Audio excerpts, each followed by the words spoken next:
This is the Drew Experience Show, the show that's 80% combat sports and 20% everything else. The show is brought to you by three things. First, KRT, Karate Tips and Tricks, with Darren Stringer and Wesley Jensen in Europe, bringing together minds of Kyokushin Karate, K1, whatever striking stand-up martial art there is during these crazy times of the pandemic. Secondly, the show is also brought to you by Forever the Student by Sensei Patrick Pinto, picking the brains of Kyokushin Karate's greatest minds and what gets them to succeed in the craft they do. And finally, lastly, moments management. If you're an up and coming MMA fighter or pro boxer, if that's standard, moments management with Nima Safapur will make sure that you are taken care of and understand how to save your money, invest it while being a professional fighter. Today, I'm joined by a salt and earth kind of guy. I had to pause there because this is a very important guest, I feel. It's not only going to be about Kyokushin Karate, he's going to talk about some other things too, especially with the importance of the saying health is wealth, which he is a huge advocate for after going through what he went through. He is a devoted father of two amazing daughters. He has helped many in the Kyokushin community to believe in their potential and aspire to greater things. He was also a crazy competitor, which he'll go into, earning the nickname Psycho, as he says. I am extremely humbled and honored today to be joined by Sensei Marc Pronovost. Welcome, Sensei. Hey Andrew, how are you? I'm awesome. How are you feeling, buddy? I feel good, feel great. I mean, it's been a roller coaster ride the last 6 months, but I feel good now. So it's that's the important thing, especially today. It's nice, it's cold, but it's nice. At least we appreciate being here. So it's already a good thing. Really true. No, I love you. Have to really appreciate that. You have to, like, as my friend Nima said, we got to always appreciate the little things, because at the end of the day, life, it's much shorter than we think. It is. It is. I mean, you're some people take some stuff for granted until something slip or something like then you realize some stuff. How many times do you know that famous sentence of uh, some people say that you live like you die once, you got to live every day. But I mean, it says you live once. I mean, it is what it is. But you really think about that when you really feel ill or you get a disease or someone close to you get a disease and finally you see your life basically slipping in your hands between your fingers. So this is how you realize that says, well, something's happening there. So it's life is short. I mean, like live your life and do not like live your dream. Some of the people hangs to that. They got dreams in life, but you know what? You gotta live your life, not live your dream. It's like you have something to do, you have something to accomplish, you do it, and you don't ask any question. You find a way. You really No, do you find find a a way. way. You gotta find a way. I mean, it's the only person that basically stops yourself from doing it. It's yourself. No one else. You can't blame outside circumstances. And I really learned that during the first wave of the pandemic, where I um I was really selling myself short. Where just a long story short, like I was working at a dead end job, in a supermarket. But look, it was essential at the time. But I knew that I was meant for greater things, and what was I lacking in my French, because I wanted to get into a better job, but mon français, ce n'était pas le meilleur, c'était très brisé. C'est encore un peu brisé, mais c'est amélioré beaucoup, because I really took like Vince Mo and Corinne Laframboise really pushed me to take this intensive French course and encouraged. I did it, and I created the opportunity for myself. And that's what it is. Luck doesn't happen like overnight. It's persevering and hard work. Like, you're an example of, I mean, with how you became a Sandan, like, which we'll get into. So, yeah, you can't stop yourself from achieving the you want to be. Yeah, no, exactly. And I mean, it's and by the way, I'm a Ford Dan, so it's not to be I stand corrected. but it's you know what it's I think the only like you said, I mean, you're opening doors. I mean, this is what you're doing right now. Like you took some French classes and you opened door, which that's certainly going to lead you, or that's gonna make you a better person, I guess, or not a better person, but I mean, for you it's important. I think you should get, you're in Quebec, so I mean, Quebec has two language. So I mean, it's a bilingual places. So yeah, you got to learn those two. Like I wasn't really good in English. I worked for Greek basically maybe half of my life.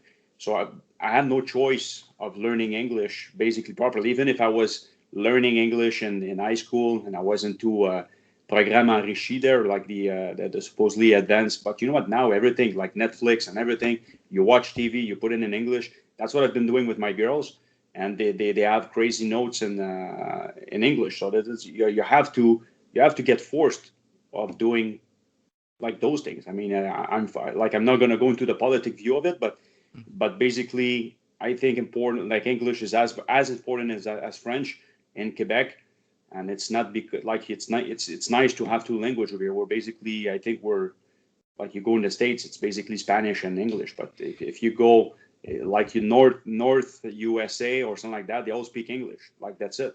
But once you go down, it's they have two languages. Like it's important. I definitely agree, and it's not to be political, but what I love about learning French that the doors it opened.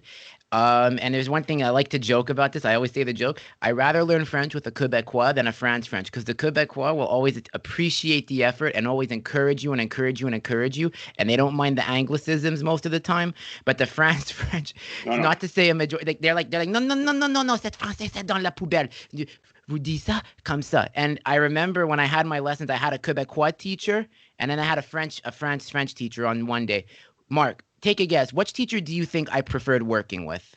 Yeah, for sure it's gonna be the French, like the Quebecois. That's for Yeah, sure. of course. We were like buds, man. We were like this, like after he saw. But I just to take it back to what we're saying. When you put yourself in uncomfortable situations, that is when you find joy in the struggle. And that's just me. I realize I'm the kind of person that has to struggle to enjoy what I do, whether it's kumites, whether it's doing podcasts with big guests, such as yourself and others, or giving speeches about battling mental illness and, other challenges I've had. And yeah, I just love struggle. I need it. It gives me joy. You have to find joy in that. Yeah, exactly. You make me laugh because I'm like when you were talking about the French teachers and stuff like that.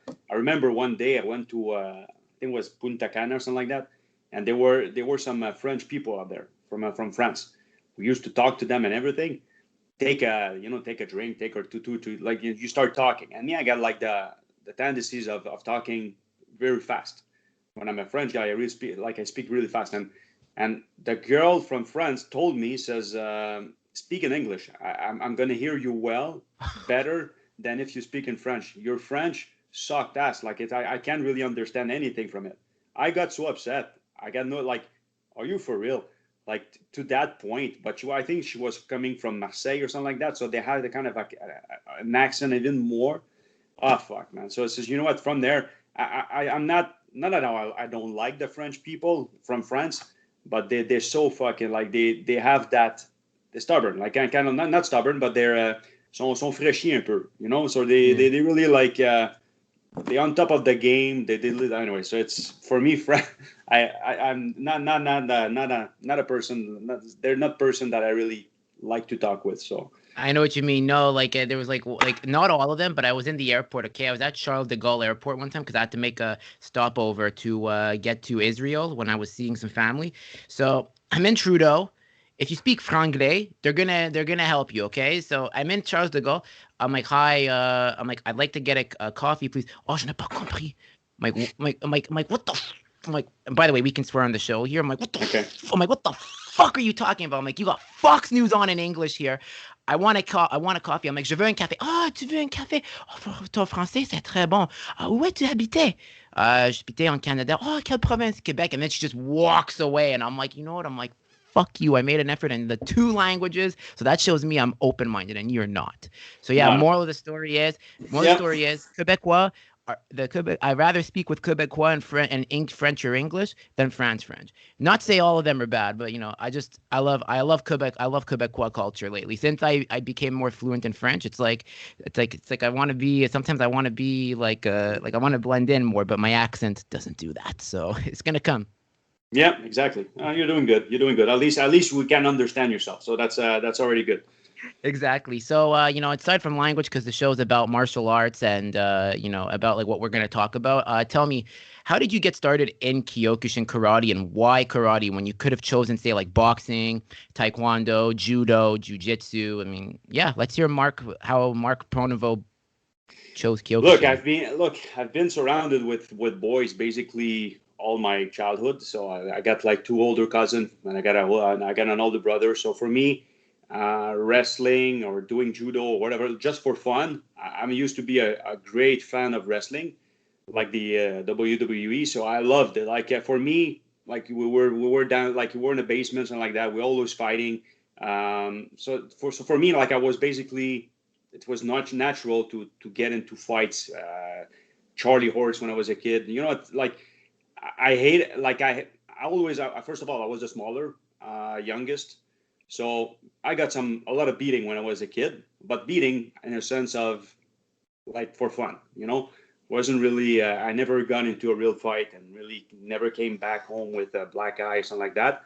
So all my life, like all my childhood, I've been playing hockey. That's I'm a hockey player and everything, but I always like watching boxing, stuff like that related to fights, like UFC when it started and everything. And I remember I was watching the pay-per-view UFC, like everything was so like snowy because we didn't have, like, we didn't want to pay the pay-per-view. So instead of watching porn or something like that, we were watching UFC onto the onto pay-per-view.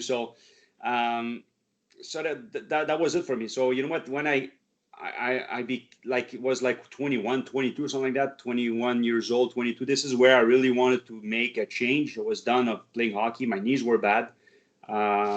So I wanted to try something else, and it's really per luck. I mean, I was living down back then, I was living in Saint Marc sur le Lac, and it's near two mountains, stuff like that. So there was a dojo opened, like maybe that opened maybe 6 months before and everything. So I was passing in front, and I was like, you know what? Let me see and let me check it out for fun. So I went inside and I really asked, I inquired some information about how thing was going, but I didn't know what I was like. For me, karate, like, or Kyokushin or Shotokan or whatever it is, like I didn't really investigated more than that. So for me, I wanted to do karate. Like I wanted to like, for me, karate was a, and this is basically the same thing as all the parents. They want to do karate. They don't know about Kyokushin. They don't know about Shotokan. They don't know about karate sportif or whatever it is. For them, karate is karate. So for me, I did the same thing at 22 years old. I haven't looked into internet or something like that. So I walked in the dojo. I asked them information, and that was it. And I says, you know what? I want to sign up. I want to sign up. I want to know if there will be any challenges, because the people in there was basically like, you know what? I was cocky a little bit when I was 22 years old, and I was like, you know what? I'm not like, there were some, I remember, like people that came up that became my friends. They were doing it, but they were like older person. They were maybe a little bit fatter and then like out of shape people, and that's just as a, will it be someone of my age, someone of my strength, someone like I can compete with, or how does it work? So I remember my sensei back then told me, says, don't worry about it, you will have someone that's going to match you up, that's for sure. And as I walked out the dojo, they I saw a guy like 6'5" walking in, 240 pound. That guy was a brown belt, and she started laughing. It says, "This guy's certainly going to give you a good beating." So she says, "You're going to be served. Watch for what you like, what you're wishing for." So yeah, so I started karate, and it was basically, I remember first time I did it. Oh my god, I was like, so I thought I was in shape, but I wasn't in shape at all. Like I couldn't do even like 10 push-up when I started. Like you know what? Doing 10 nice push-ups, I'm sure 75% of the population can really do 10 straight nice push-ups. So you know what? It's you learn from it, and it's I was looking at this guy like maybe 10 years more than I am back then, and it was doing like 50 push-up nonstop. I was freaking out. I says, how the hell those guys are doing 50 push-ups and I can't even do 15? Like I was like, you put your ego aside. But that took me a while to really take that ego and say, you know what, learn from it. and then you're going to learn and you're going to become better. But I'm quite sure everybody that does Kyokushin or whatever type of karate, like you have to leave your ego outside. Like you have to, as soon as you cross the door, the dojo, leave everything outside and go there and learn. That's what you got to do. Very true. No, I definitely agree. And like I just want to take it back to where you said that you were at a crossroads where you're playing hockey, your knees were done. What position did you play? Well, I played. I used to be a forward. I used to be a left winger. So, but I've played basically like at the end of my career. Like I always been a forward. I played sometimes defense, but for me, I was like a forward. Then after that, once I couldn't play because of the leagues or whatever, I wasn't the type of guy that plays league the garage there or something like that at night at 11 o'clock. So I switched to deck hockey. And deck hockey is really cardio. So this is why I thought I was really like in shape. But the contact with the cement, like it's not like today. Now they have those deck Tiles. hockey, like the Yeah. tiles and everything. But back then, I used to play at the Sportplex in Laval. It's really on the cement. So your back, your Uh, lower back, your knees, and everything, they take the hit. So, and I'm a type of guy like really intense player. So you run, you throw yourself on the cement and everything. So your body takes a good hit. And I was surprised because I told myself, says I'm going to start karate and my knees are bad. So, but actually it reinforced my knees. Like it became stronger because you work your stance, senkutsudashis, a proper kibadashi. Because if you do kibadashi and you do it wrong, you can hurt your knees even more and more. So it's solidified. Like all my muscles surrounding my knees became stronger, and by the same time, I got stronger and I got better knees.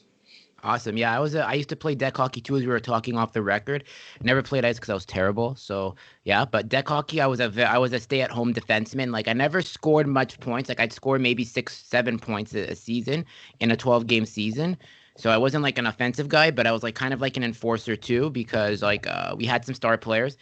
And you know how it is in deck hockey. Some people think they're in the pros, so some days like I'd have to like be the enforcer when the refs weren't doing anything. Like I'd have to go in there. I had some encounters with when I was a coach too, like with other teams opposing coaches, and like I'll never forget one incident where it was like we were the only like yeah, as I said, I don't want to make this like political, okay? So like we were an English team in a French league and we were dominating, but we had a rivalry. So our team was called the Raiders, like the Raiders in football, and we Yeah. had our opponent and our rivals were Les Pirates. So at one point, we were losing one game, and I remember I was coaching this game, and the ref wasn't calling anything for the other team. Like it was one of those days where like the ref was buddies with the other team. So at one point, I get my team together, and like we're losing it. So my team is like they're losing their damn minds. They're like, what the fuck? They're not calling anything. So I'm like, hey guys, they're gonna play dirty. I'm like, go out and run them. So go out and run them. I said I'll handle it. So at one point, and this is the problem with deck hockey when tempers flare. So at one point the coach sees me and he's like, hey, mon chum. He's like, mon chum. And he saw that I have a Star of David. So like, because I'm Jewish. So he's like, hey, he's like, maudit juif, contrôlez votre chien italien. Because like it was an Italian team. So I'm like, what? So I was like, okay, so this is what it is. So we lost the game, but we showed them we're not going to take their shit. And then we meet them in the final and we beat them like in overtime, like in the last second of overtime. So it was like straight out of a script. So I go up to the guy like, and I'm like, me, because I had a big mouth back then. I did have a big ego. So with holding the trophy, I go up to the coach. He's putting it. I'm like, hey, tu me souviens votre commentaire vous avez fait? He's like, non. I'm like, cet maudit juif a gagné le trophée. C'est bon pour un maudit juif, non? Je suis un bon entraîneur, non? Donnez-moi le respect. Respectez-moi si je parlais en anglais, français ou allemand. He's like, OK. He's like, oh, he's like, oh, je serais désolé pour mon commentaire, mais non, tu es un très bon entraîneur. No, but yeah, that's the thing with deck. There's a lot of idiots in there. And, that's why I'm Yeah. sure you quit No, too. hockey is basically like I used to be a trash player when I used to talk. Like I was like basically I'm a like my mouth. I run my mouth. Like I run my feet also, but like I go around and I really insult left and right. But you know what? Never I have insulted anyone regarding religion or language. but basically it's a game. I mean, it's Yeah. you're gonna make, it's a very intense sport, and it's but but again, like your hockey brought me to it's good, but time to move on, and then Yeah. this is where I started the martial arts. So Same here. Same here. Yeah, like I got into Kyokushin and it's like I've never looked back since. I miss some days I miss hockey, but I rather watch it than play it and do fantasy hockey than manage a team and but so what was the name of that dojo if you remember that first dojo? Jab Dojo, and it's still open today, but the I think the ownership, the owners changed. Jab, because there were three sensei, Judith, Alain, and Bruno, so that's why they call it Jab. The three first letter of those senseis, and used to turn out to be a good small dojo. Like when you look at those people that came out of that dojos, they're basically all, not all of them, but a lot of them are with me today. I got Senpai Ivan with me. I got Senpai Jasmine. Those two guys are with me. Senpai Valerie too. She basically followed me everywhere. So you know what? It's you never know how things gonna turn out. And I've been there for 5 years, I think, until I get Shodan. I've done some tournaments left and right, and I left that place because I really wanted to, first of all, to get better as a fighter. Because to a point when you're achieving, like, you can't beat everybody at the dojo. We're saying beating, but it's you need more challenge in life. Like in if you want to get better, you got to fight with the better. That's always been my philosophy. I mean, even if I was, remember, I was an orange belt. I was always fighting with my coach, Sensei Fernand, like this, and I got beating like so many beatings, and this is how you learn. This is how you're. That's the best way to learn. Like you take some shots, but you have to register. You have to, okay, that shirt hurt, and you gotta ask question. You gotta say, okay, how come, how do you do this? How do you like this? That's why if you're surrounded by people that's better than you, you're certainly gonna get, you're gonna progress so fast, and you're gonna go, and you're gonna become a better fighters very fast, and especially in katas and stuff like that. Everything makes sense. If you're training with people that are not as good as you, your progression is going to be very slow, and it's sometimes you're even going to diminish your progression. So you gotta push yourself. It's going to hurt. It's going to be tough, but it's only going to be benefit. I definitely agree. When I became an orange belt, I was fighting at my old school, like with the senseis and the showdowns. And then when I met my current coach, Mohammed, that's when I really took off. Because Mo, like when I was training with Mo, I mean, we'll get into that too, with how Mo and all that. But like, yeah, Mo was like, listen, he's like, with me, he's like, I'm gonna be honest. He's like, I'm not bullshitting you. He's like, you're gonna be fighting killers at the little gym that we have. So bringing guys like Sylvain, shout out to Senpai Sylvain, who jaw kicked me, and luckily nothing broke because of my Jay Leno jaw and Mm-hmm. chin. So Ashmi, Mo's brother, Igor, shout out to Igor, who is a Russian and a killer Russian. Like, yeah, you gotta surround yourself with the wolves. If you're an upcomer, you're gonna be the weakest, but you'll get stronger because of the who you surround yourself with. Yeah, exactly. I mean, it's up to you. I mean, for sure, it's going to hurt. It's going to be. This is if this is what you want. Like, yeah, like we're talking right now about fighting, but it's the same thing as cat is. If you wanna progress, if you're always training with people of your level, you're gonna progress like very slow. If you're like, and if you're always doing katas with like all the movements and everything, shuto mawashi, but like everything's gonna be so well done. It's you don't like you register, but it's, what, each person, I think it's different. Hmm. But this is how I was challenging myself. That guy GF there, like the brown belt. I don't know how many times I got kicked, and I thought one day he broke my arm and everything with that Shudamawashi. I blocked it, but it's, what. But you learn from it, and you know what. I've been thrown into the like a little bit like you, I guess, like orange belt. That was my first tournament in 2003 at the Gold Cup, and there weren't enough competitors during the day, so no, there weren't enough competitors at the knockdown at night. Especially like even now today, the knockdown, it's still always, you don't have much people.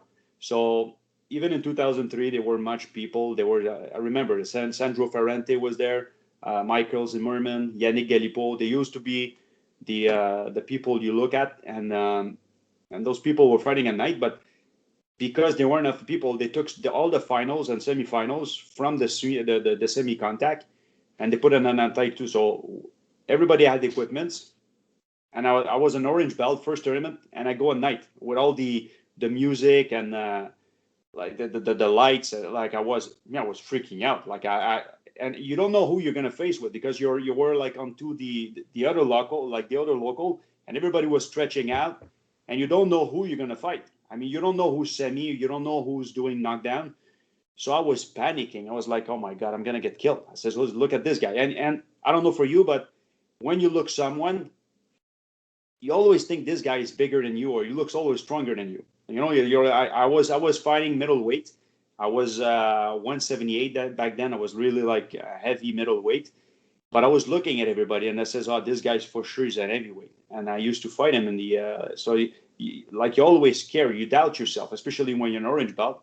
First guy I fought was a blue belt. Then after that, I went into semifinal, and it was a yellow belt.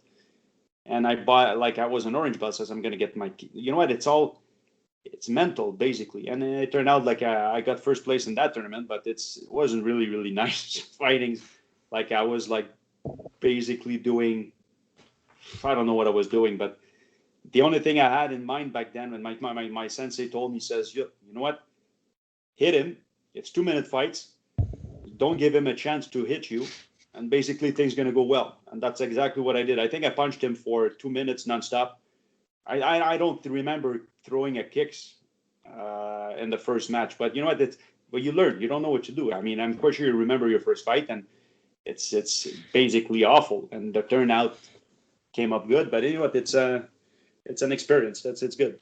My first fight, yeah, I was telling you, I fought as a heavyweight. I was an orange belt, and I had no proper coaching. I just went in there because I was motivated by Conor McGregor fighting at UFC 205, and then obviously Stephen Wonderboy Thompson, another karate fighter who represents karate well in MMA. So I had no proper training, no proper coaching. I was weighing 210 pounds as a heavyweight, but I lied about I don't know if I lied about my weight. I just said I weigh 190, and then like the way that they didn't even weigh me. They're like, okay, sure. So then I fought a guy that was a blue belt in Kyokushin, but he had like a black belt in Taekwondo, and he's done like boxing. So it was a very tough fight, but I mean, I stood with him, and then I came out with third place.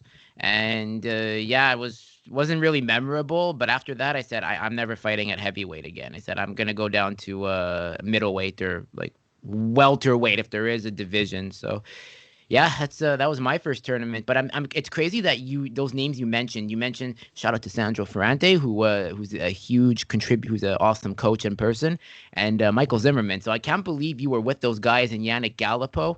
Like, what was it like watching them when they were there? Like, what do you remember?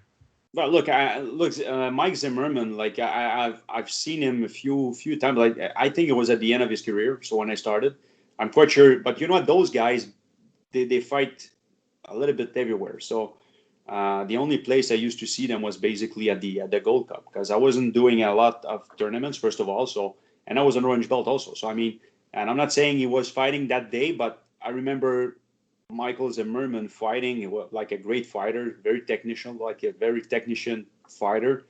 And then after that, you had a guy like Yannick Galipo, like basically it was insane watching him fight. Like Sandro Ferrante, I remember, but not as much. And I know what this guy has been accomplished in Kyokushin, and especially now with MMA with Firas Zahibi. But you know what? It was great. I think it was great. Like I look at Yannick Galipo, and I always like in how with this guy. Like the way he was fighting.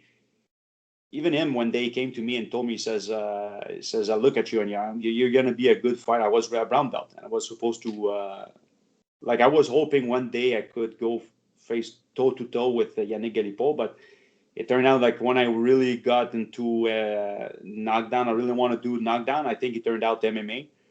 The Viking turned out to be an MMA fighter, and then after that, that's it. When he came back, I mean, I think he came back 2-3 years ago, tried to do Kyokushin again. But you know what? It's some of the kids are pushing up and everything. But I was like, those guys have been mentored for me, because I always watched. And you remember, like in 2003, 2004, 2005, like the UFC weren't that into No. what it is today. So for me, what I was watching basically was K1 fighting. Like I was watching those Francisco Filio.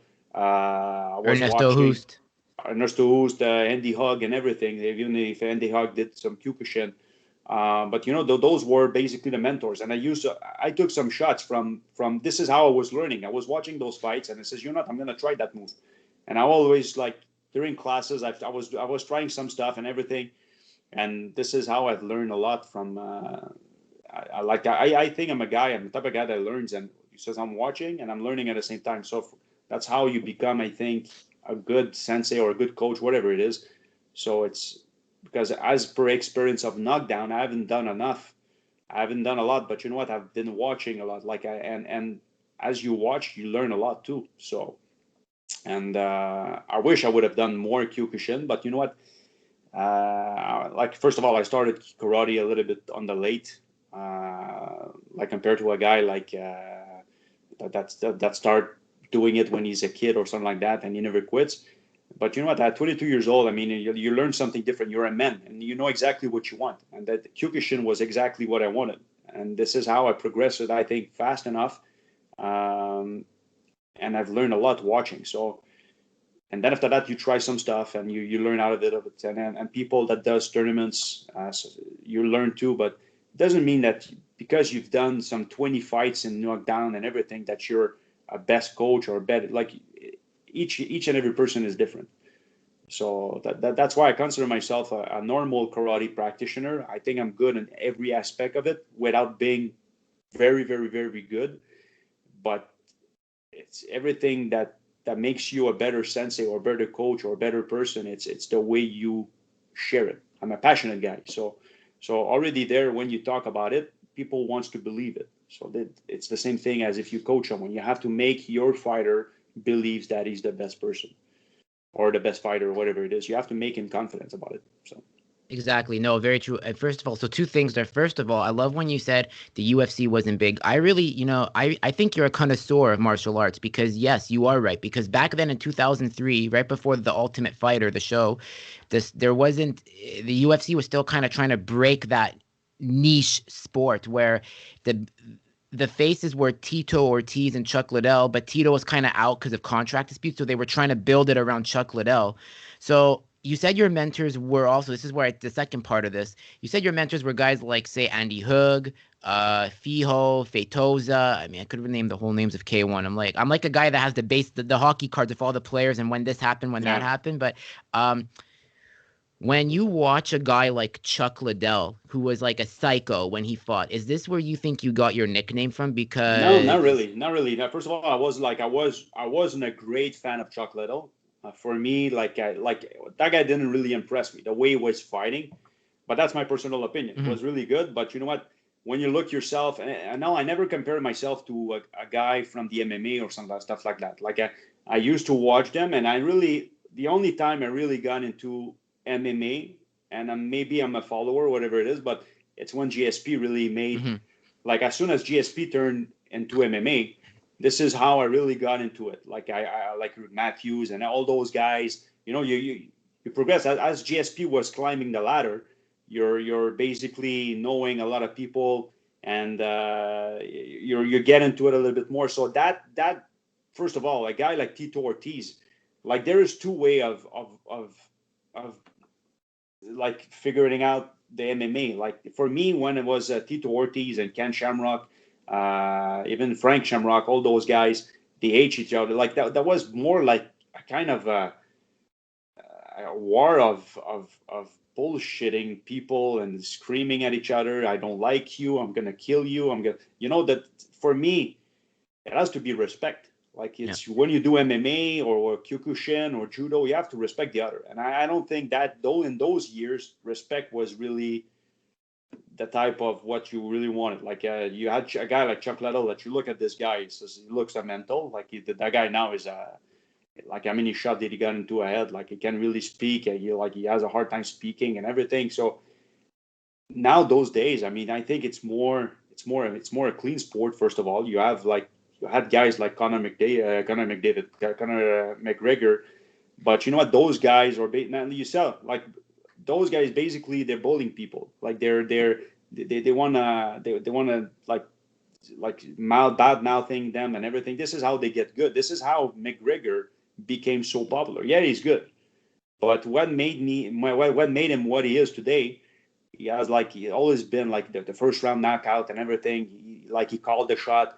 He's a big mouth and everything. People like that. The Americans like that. A lot of people like that. Me, I'm not impressed about that. I'm impressed about how he kicks, how he fights, and it's kind of boring how this, not boring, but it's a sad thing now that you see that type of guy when he wants to be a nice guy and everything.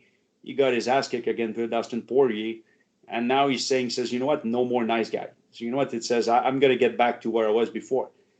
So I don't know how that thing's gonna go, but you can't be so inactive for so many years, thinking that, how many times did he quit? Like, I'm retiring, I'm leaving. Twice.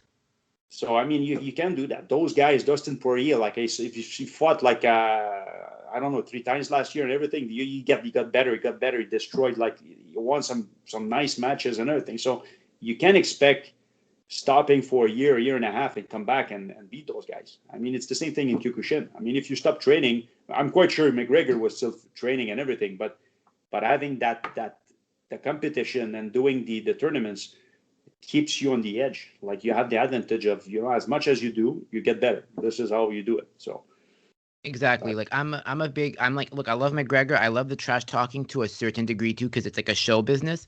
But I appreciate the skill. Like, for me, guys like John Bones Jones, Gegard Mousasi, GSP. Well, I didn't get into the sport because I got into it when GSP left, actually, in 2013. So for me, my guys were always John Jones, Gegard Mousasi, and Stephen Wonderboy Thompson. And I think Stephen Wonderboy Thompson is the definition of what a martial artist should be in and out of the cage. He never swears. He's a karate specialist, so he represents karate well, whether it's Kyokushin, Sportive, Shotokan. And he says, I trained 600 students. I cannot, be a bad example. And I think that's what you're saying is what you're a fan of, and I definitely can get behind that. Yeah, that's exactly what a guy like GSP did. Like, GSP did so much for that sport. I'm quite sure he's one of the first one to really be respectful to the other opponent he was going against. He's one of the first guy that was coming to the press conference with a tuxedo. You know what? He showed he changed the sport in a certain way. So you know what? I think it's a good thing. You need those guys, and that's basically how I saw back then. Because to come back where we started, like the mentors and everything. So you know what?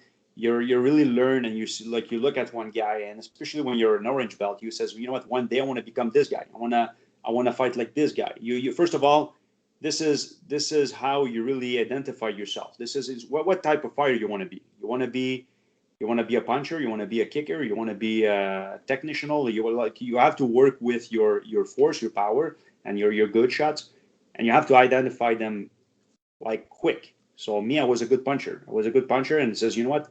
With my punches, I'm gonna go to that level. But meanwhile, you have to perfectionize, and you have to work everything else. You have to work your kicks. You have to your izagiri and stuff like that.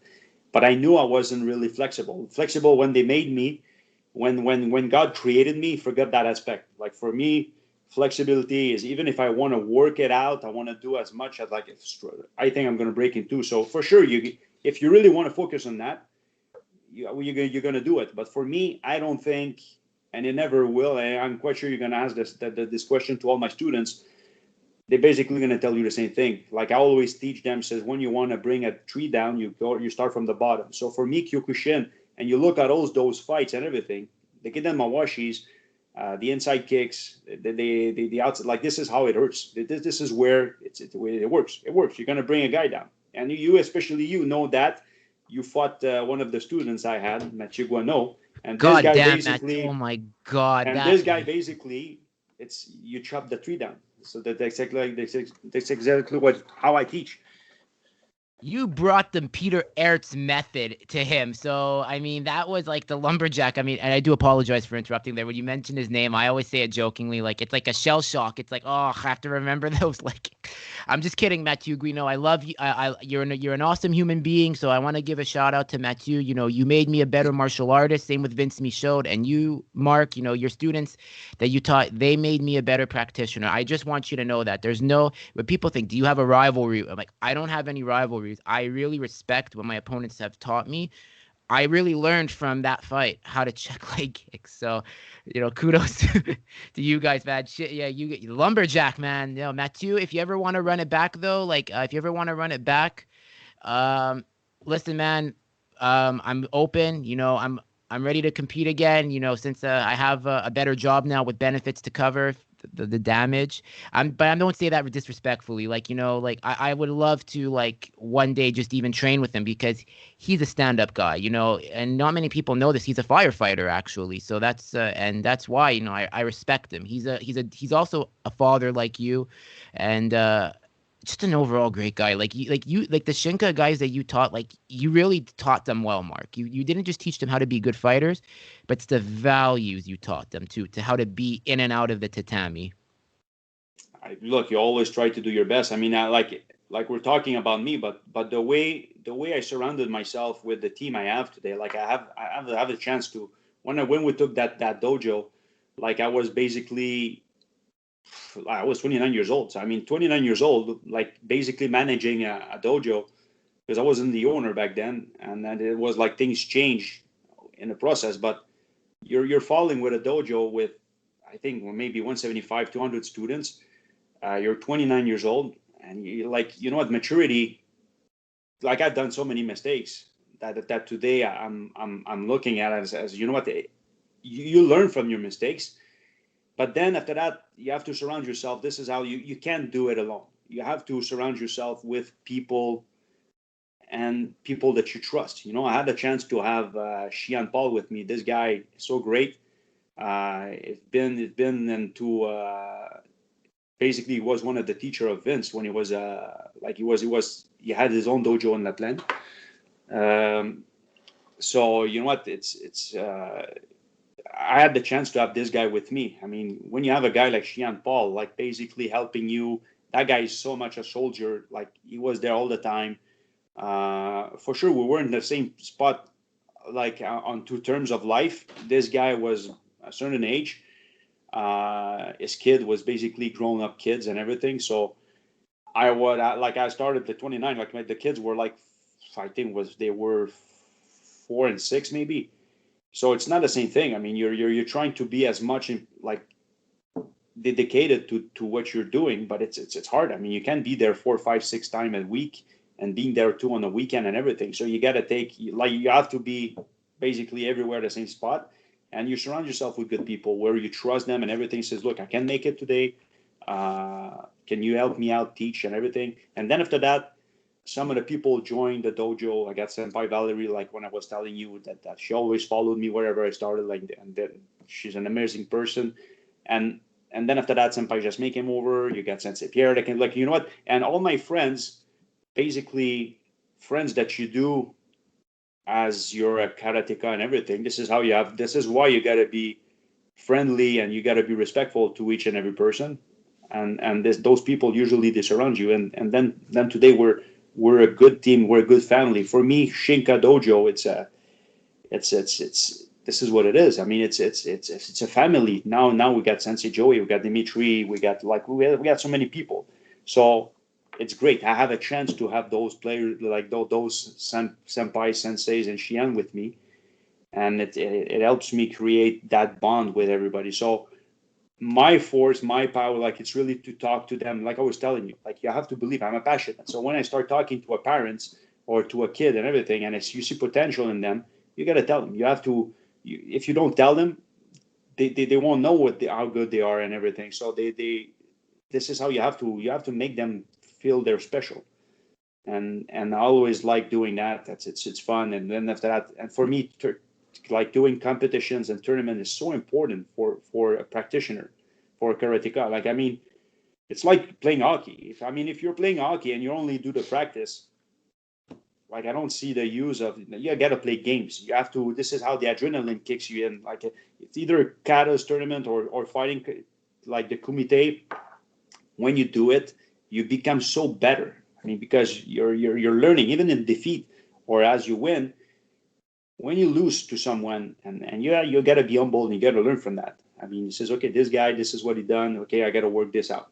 And if you win, like sometimes I think it's easier when you lose. It's easier for you to learn as you lose than if you're always winning. Like the first loss you're gonna have if you're always winning is gonna be a brutal one, because you always think that no one can touch you, but you always find your match one day or the other. So you know that's how I teach my people. I really like I like, for me, and especially for me, I can't really, like I can do it, but I stopped doing tournaments because I have too much to lose in a certain way. Like I have a dojo, I have a good job, I have a family and everything. So for me, it's not because I'm checking out or something like that. It's because I've chosen that path.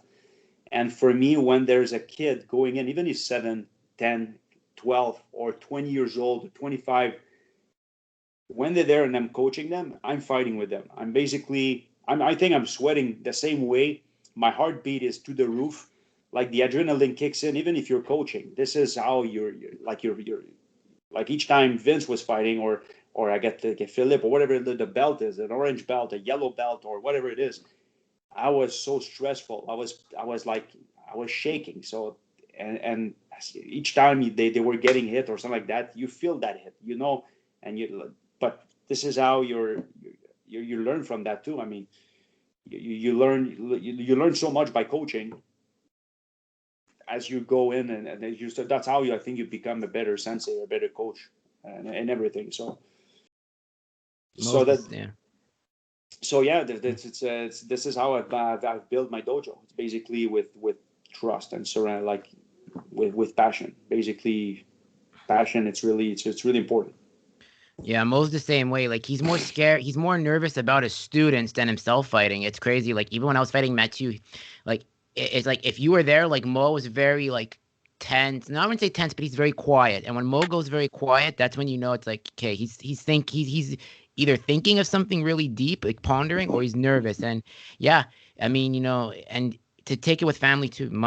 I mean, I almost quit Kyokushin because there's, I'm not gonna go into that, but Mo was the one that said, "Get your green belt, leave where you are, and then we're gonna train you." And where we are at Tiger, and he's like, "Just stay green belt for a while." He's like, "It's not a rush. Do not rush to Shodan." And that's the best advice I've ever taken. And I feel like when I went to him and I started meeting the minds, being around him, like I met guys like Chien Ray Cormier, Chien Stéphane Marcotte, Vincent, you, Russo, Justin. It expanded my mind and it expanded my Rolodex, like in terms of how, like, there's not just like one way of looking at it, there's many different ways. And I really think like Brazilian Jiu-Jitsu, we have one of the most rich communities, and that's why like we gotta raise the bar. Like, also guys like with Wesley Jensen and Darren, like, they're across the pond, but it doesn't matter where we are, we all speak the same language of Kyokushin with that kanji. We're united no matter what the association is, or no matter where you are in the world, we all speak the same language with what we train. Yeah, exactly. Yeah. So tell me about, how did you meet Mohammed? Because like, this is an interesting story. I had to ask this because there's a history there. I want to hear it from your words. Let's hear it. I'm not gonna, what I'm talking about. So let's get into it. First of all, where I come from, training. I always been loyal to the organization I was with, and I always follow the rules by letter. So for me, I always think like I have you know what, you were talking about rivalries. So for me, like I don't have enemies in Kyokushin, but you have rivalries. Like you have people, or you have dojos that those guys are basically going to bring your dojo to another level. You learn from them. You got the Russos, you got the Lamars, you got Marcotte in a certain way, and those dojos always says, you know what? When you see them at a tournament, he says, okay, guys, those people are there. I remember back then, even like when I started to have that dojo with Mike Zimmerman, who had his own like a Russian little crews, like those guys, and they were high kicking everybody. He says, keep your hands up. You're gonna get Joe Damawashis, because this is what I guess Sensei Michael was basically teaching them, and back then he was to be one of my rivalries. Not that I don't like that guy, but says this guys. He said, I mean, and the same thing as Russo's with like we became, I think, a mutual enemies, but with respect. I always respected those guys, and I always see those guys as mentor in a certain way in terms of Kyokushin coaches and sensei, because they were doing so good with their team that you want to be and you want to establish yourself in the same league as they are. So to go back to your question, when and I had one of my students, and he told me, he says, look, I know Vital Potvin, which was basically one of the great heavyweight fighter also. So this guy says, I know him well, and he says he wants to make a special training with our two dojos, with the Lamars, Sylvie Como, and with us. And back then I used to we were calling Chien Roman Dojo Laval. We had two dojo. We had one in Point Claire, we had one in Laval. And I used to call Chien Roman back then. I told him, says, look, we have an invitation. Sylvie Como wants to go train with them and everything, because I'm quite sure, like, exchanging to a point where you're starting as a dojo, you're not there yet. So it doesn't matter if you want to bring a team and you want to go train with them. You're learning a lot. So that's why I had to do in mind. I wasn't really a type of dojo where it says, you know what, we're going to go there, we're going to spy them, and we're going to, some of the people, this is how they think. So we went there. We went. They were. I got me. Maybe we were 10 people, 10 fighters, and we went there. I wanted to learn some stuff. So I kept like, I remember. First of all, first time I go to what was it on? Anyways, I don't remember the place. It was at Sylvie Scomo's place. So you go there, you walk in. First of all, the dojo is jammed. So I was like, okay, because we had to wait the class finishes. And then after that, they leave. Then some of the people stayed. You had Julie Lamar there. We had Dominique Adam that came in from, I think, Boucherville or something like that. That's another pioneer of Kyokushin. I don't know if you know about Dominique Adam, but I know about him. Oh yeah. So this guy is basically one of the pioneer in middleweight Kyokushin. And I didn't know much about this guy, but we had fought. I think it was in 2008. That was my last knockdown fight. Then that tournament, I had Senpai Pernol that was there. You had Dominique Adam. You had some other play, like some people from the Lamars and everything. That was a brutal knockdown tournament. And I lost in the final against Dominique Adam. He chopped up my legs. I was already bruised up, but he made sure like I couldn't walk the next day. So I saw him there. So you know what? You had the chance to learn from that. So I see this guy there, like a tall guy, Mohamed. I didn't really know him, but he was young back then. I don't know how old he was. I think it was maybe 19, 20, like in the early 20s. So I'll go work with him. I'll go work without, and then start doing kicks and everything. I like, you know what? I'm sure I gave him a good shot or something like that, but this guy was giving me a hard time. Like, he was kicking, like the inside kicks were brutal. Like, and honestly, not like the knees got a good shot, but this is like we trained so hard, and I've learned so much. And this is where I really first time I really met Mo, and we kept in touch a little bit, but nothing as I think where I really started to know Mo, it was really when I started to watch him as a fighter, because back then I really didn't know who he was. Then after that, I says, oh, this guy I've trained with, so I know those kicks are basically hurting like hell, and that's it. So I think he got me basically more. I got a lot of respect for this guy because the way he teaches, the way. But back then, I think he wasn't where he is today, but it gave me a good idea of how good this guy would have been, like he would become, and it's exactly what happened. So I got a taste of his own medicine at the end of the day. So he's a good person. He's a good, very respectful, and it's exactly the way I like people. Like, this guy, like, made sure I was okay at the end and everything. I was a certain age. I was maybe 36, 37. So you know what? It's but I felt I was in my prime. I was good. I was training in it, but that was fun. Oh, that was a fun class with Sensei Sylvie Como. Love what you said there when you said, he's a good guy, and, you felt comfortable around him, because I remember, I always, like, give high praise to Mo, but, I used to be around a very bad circle of friends. Like, I had a very bad, like, they didn't really have my interest. They were very selfish. They were using me, and it's like I was like, only there when they wanted. But when my mom spoke to Mo over the phone, and my mother has a very good intuition about calling bullshit out. She's like, I really like Mohammed for you, and she's like, I really hope you keep him as a friend, because she's like, he's done a lot of good things for you. And you're right. He's just such a good person. There's purity in him, and And like he's taught me a lot. I'm so happy. Like it's like I was at such a low point in my life where it's like, I really have to credit him for like helping me get out. And when he comes on the show, eventually, everyone's like, when's he coming on? When's he coming on? Listen, I'm gonna say this right now, guys. He doesn't like be. I'm not his like PR agent, and I'm not like to. It's not to represent him, but it's like he's busy. He's gonna come on when the time is right, and we're gonna talk about everything. But just to say, he's the kind of guy that I'm gonna be friends with, like probably till we're like old 80-year-olds with broken backs.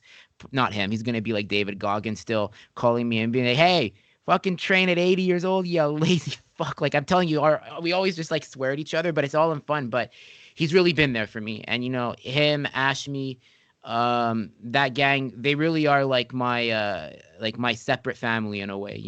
We were really like this, and that's what Kyokushin is. You meet people, and it's the community. So there's that. I mean, look, I've said enough about him already, but as you said, this is what I wanted to ask you. There was a time where Vincent, you know, doing good, he's competing consistently, came up with a decision to train with Mo, who he's had a very respectable, and I want to say this carefully, it was a very respectful rivalry to raise each other as martial artists. What went into your decision to like? How did you decide? Or how did you and him decide? I want to hear from you to say, you know what, Vince, I'm gonna set you up with Mo. I want to hear what happened exactly. Look, first of all, I like Vince was basically what I was back then when I was at the old dojos. Like Vince is a type of guy, is a type of fighter that basically look, he's a tall guy, he's a strong guy, he's a big guy. So, and my students were basically my top students. When I think about Nicolas and Antonio, guys like that, they were young kids, but they were middleweight and lightweight. So yeah, they're gonna go and they're gonna learn so much in fighting against a guy like Vince. And this is how my guys became so good because Vince was there. They're basically beating beating him up and everything. But I have older guys. That's the thing. My top guys were older person, like basically my age. Like I had a lot. I got my cousin that's basically a year more than I am. That guy's good, but he's not gonna be the type of guy where he's gonna give Vince. He's gonna give him a good exchange. But if Vince open up a little bit more, he's gonna hurt him. And you don't want to have 43 years old, 45, 44 years old, like being couldn't walk for a week or something like that when you work the next day. You got another guy. This guy is an engineer.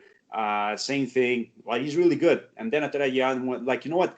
All those guys are basically black belt, but they're older person. Like they're near 50s and everything. But they're so good, but not to Vince's point. Vince has achieved a level where even me, like if I like for sure, if I train and everything, I'm sure I can give Vince a good match. But at the end of the day, I made up my choice because me, I work very, very early in the morning. I can't fight at night because I'm not gonna be sleeping at night. Like I'm gonna be like so much with the adrenaline and everything. I'll be tired, dead tired, but I'm not gonna be able to sleep. So we have to take you have to take a step back. He says, I'm not for exchanging dojos and everything, especially having a guy going with Mohammed, which is basically his biggest enemy in terms of Kyokushin because he haven't win anything against him.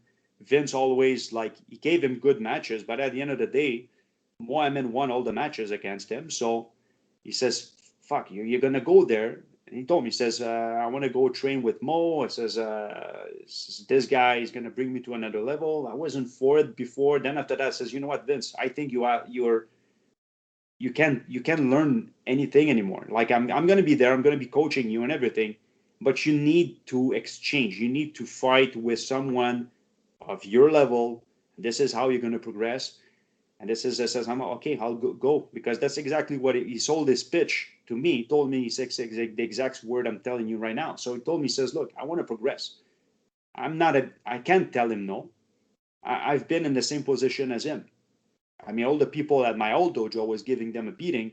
So now he's doing it now at our dojo. So even if I'm lining up 15 or 10 people, yeah, cardio wise and everything, but he's not going to be able to really open up to his full maximum power because it's going to hurt everybody. So this is what you don't want that. You don't want people coming in the next day says, well, you know what, so I'm not going to want to come anymore because Senpai Vince hurt me or whatever it is. You crack my rib or so you don't want that. So to avoid that, you got to say, hey, okay, Vince, here we go. You want to go train with Mo and learn, and this is how things happen. I mean, you have to acknowledge one day that says you can't not teach him more than that, but like guys like Vince, guys like Mo, guys like Victor Potvin, guys like those big guys, you don't like, they're very, very few into the Kyokushin world. So if you want them to help them progress, you have to fight and you got to train with the best. So this is how I think. I'm not sure. I'm not sure about the lightweight, the middleweight, because I'm quite sure like there's some people that can be there for you in the dojos, and this is how things are going right now. I'm quite sure like too many people are training with each other and have that old school maybe mentality where if you train with your enemy, you're gonna fight with them eventually in a tournament. It's not gonna be the same. It's not gonna be that intensity. That you know what? It's your friend. So you're gonna go there. You're gonna like even me tomorrow. I'm gonna go toe to toe with Mo. It's going to be hard for me to really put the switch to says, well, you know what, I want to kill you. Like basically, this is the mentality you have to think when you fight. Like you're not going to kill him, but you have to have that mentality where is it me or it's you? I'd rather it be you that's going to go down instead of me. This has always been my mentality. So that's why I told Vince, I says, okay, go and learn, and that's it. So, but he always been like he's been okay. He went there, trained, and everything, and we gave him his full support. We did fundraising for him to go to China. I maybe not like I couldn't do, and I wish I could, but I couldn't be there as much as I wanted for Vince. Like I couldn't travel with him. Like I had a school to run and everything. I had a job. I had this, and it's not a, you know what? I'm into a position sometimes where I can't leave, and it's just, you know what? I wish I do like all those guys around, Sean Roman, Sensei Russo, or whatever it is. They go around the world and they travel. Um, I mean, I couldn't do it. That's maybe one thing in my life that I have regrets. It's I couldn't be there as much as I wanted for Vince. But at the end of the day, his progression in Kyokushin or is the way he fought and like he trained with Mohamed and he became a better fighter. I mean, it had to happen one day. I mean, you can't keep your horse, and if you feel like you want them to be better, you have to let him go sometime. And I think it's a good. This is how you have to see things. It's I hard. really, It's hard. It's hard to let go your horses, but if you want them to get better, you have no choice. exactly. No, very true. I mean, like when I was at my old school, like I don't give names. I was just like yeah, but like they're like when they found out I was training with Mo, they were like no, no, no, no, no, no, no. They're like you can't do that, you can't do this. Like they were kind of like subtly saying like there's gonna be consequences. But then I remember someone came to my defense and said, hey, hey, hey, listen, true martial artists learn from everybody, regardless if it's their opponent or if they're dojo. You cannot grow if you're not going to learn from someone else. And I remember when I was learning, when I was getting ready for my middle belt passage, no, my green belt, and Mo was telling me, like, I'm throwing you in here with the killers, bringing Igor, bringing Sylvain, bringing his brother. Fucking Ashmi. I love you, Ashmi, but Jesus Christ, Ashmi, it's like fighting a mix of Yoel Romero and Vitor Belfort. Like, just he's like he waits, and then he just opens up on you, and it's like Jesus. But good guy though, I love him, especially Sylvain. And yeah, you really have to like learn from others, especially if you're going to progress in this art. And I love what you said there. If you want your horse to succeed, you can't keep them in the same stable. You have to put them in other areas to see how they grow. Yeah, and that's I've never, you know what, it's you don't want to lose a guy like that because he was basically my right arm in terms of tournaments. If I couldn't make it to one tournament, I was sending Vince because like I know he was basically thinking the same way. I've coached him a lot. He saw me coach. He helped me with some classes, so he know exactly how I teach and everything. So he became a little bit like a little me in terms of teaching. So I wasn't really like I knew my team, my people were in good hand. Where you don't want to, it's to build another family inside of a family. I'm like a clique kind of. You don't want that. I had that experience before when we opened up the dojo in the beginning. Like I had one of the guy that started to make another clique inside of a anyways, first of all, you see association organization even in Quebec, that there's association, there's clique inside of the I hate that. You gotta be one, you gotta be unity. Your dojo is one. You can't be two people, you can't have two faction. So I didn't want to have that. And then you know what, it's this is like, I believe into unity and everything. So I knew Vince wouldn't do it. So I was safe. So I was okay with it. So you know what? That's how you. And you know what? You have to start giving back. If those people, because my goal, I wanted to have like small dojos under Shinka, basically. So you know what?